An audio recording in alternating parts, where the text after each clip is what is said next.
One of the primary reasons I do this really is I believe that player pianos were a really important part of really the heritage of music in America, especially in the early 20th century.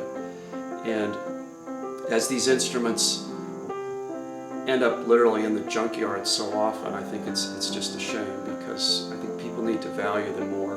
Granted, it's a large investment to get them rebuilt, but it's something that if you look at the history, I mean, more than half of the pianos that were manufactured back that time were player pianos. It's how people entertained themselves. It was the entertainment centers, of that period.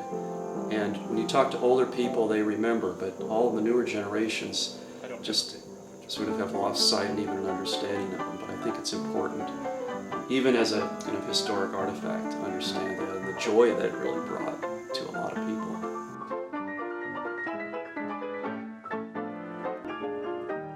Yes. Well, you have to think about the materials that were available to people back in 1905, 1910.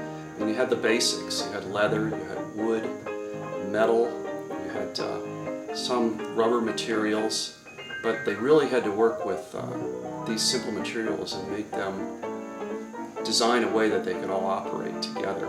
So it's fascinating to see how they're all put together.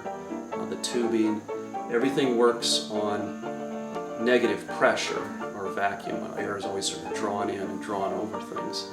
And then there's the active valves that operate very small, what people refer to as bellows. And there's 88 of those, because there's 88 keys on the piano. And there's 88 of pretty much everything that's in this player mechanism. A lot like the piano mechanism itself, which is also, to me, just as intriguing, the mechanics of it, how it makes the sound. It all comes together.